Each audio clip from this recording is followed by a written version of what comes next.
Hello everyone, I am Riya. Welcome to my channel life of Riya. So আজকে তোমাদের সাথে আমি একটা খুব ভালো ভিডিও শেয়ার করব। আর জেনারেলি এরকম টাইপের ভিডিও আমি শেয়ার করি না, কখনো দরকার পড়ে না, বাট আজকে শেয়ার করছি। খুব ইম্পর্টেন্ট একটা ভিডিও বলতে পারো। মানে এখন যদিও আমি 17 ইউজ করছি, এটা আমার বার্থডেতে, এই বছর বার্থডেতে বাবা আমাকে গিফট করেছে। আর আগের বছর বার্থডেতে বাবা আমাকে 15+ গিফট করেছিল, বাট আনফর্চুনেটলি বলো বা আমার ব্যাড লাক, যেটা আমি 6 মান্থসও ইউজ করতে পারি না, ওটা চুরি হয়ে যায়।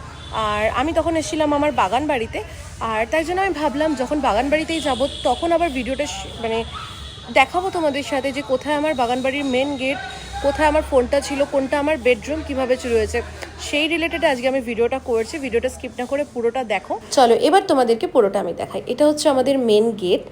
এই বড় গেটটা অলমোস্ট বন্ধই থাকে, আর এই ছোটো গেটটা জেনারেলি আমরা ইউজ করি।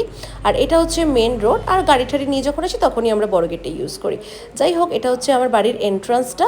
আর এই হোয়াইট কালারের যে বিল্ডিংটা দেখছো, এটা হচ্ছে আমাদের বাড়ি। মানে বাড়িটা 16 বছর আগে বাবা কিনেছিল, আর রেডিমেড এরকমই বাড়িটা কেনা হয়েছিল। তো 1.5 থেকে 2 বছর আগে আমরা একটা ফ্যামিলিকে থাকতে দিয়েছিলাম। ওরা ইন্টারকাস্ট ম্যারেজ করেছিল, সো দ্যাটস ওয়াই ওদের ঘর থেকে নাকি মানেনি। ছেলেটা অ্যাকচুয়ালি আমার কাজিনের দোকানে কাজ করতো, তো তার জন্যই বলেছিল যে যদি তোমাদের বাড়িতে থাকতে দাও খুব উপকার হয়।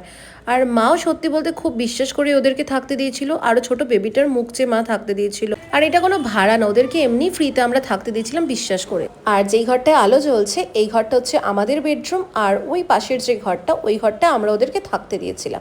আর দেখো ওই যে মেন গেট থেকে কিন্তু আমার বাড়িটা কিন্তু অনেকটাই মানে ভেতরে করা, বাইরের দিকটা একটু বাগানের মতন করা। আর এই বেডরুমটাতে আমি সেদিন শুয়েছিলাম। আর দেখো, যদি আমার ফোনটা জানলার ধারে থাকতো আমি মানতাম হয়তো চোর এসে চুরি করে নিয়ে চলে গেছে, ইটস ওকে।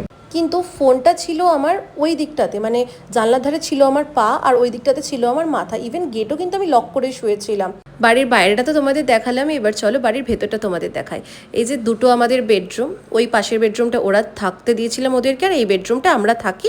মানে আমি এলে এখানেই থাকতাম, জেনারেলি আমরা এই বেডরুমটা ইউজ করি। সো ওই যে দেখতে পাচ্ছ ওই দিকে হচ্ছে মেন গেটটা, ঠিক আছে। মেন গেট থেকে কিন্তু আমার বেডরুমটা অনেকটাই ভেতরে আসতে হবে চোরকে।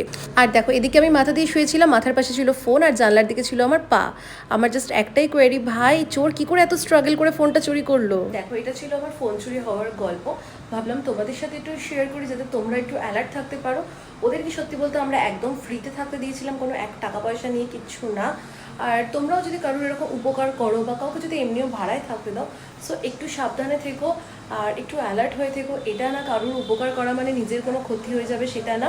আর আমার তোমাদের কাছে জাস্ট একটাই রিকোয়েস্ট, কমেন্টসে শুধু একটাই জিনিস জানিও। পুরো গল্পটা তোমাদের বললাম, তোমরা কমেন্টসে এটাই জানিও যে চোর, র্যান্ডাম যে চোর হবে তার কি জানা পসিবল আমার কাছে আইফোন ছিল না কি ছিল বা ফোনটা কোথায় ছিল।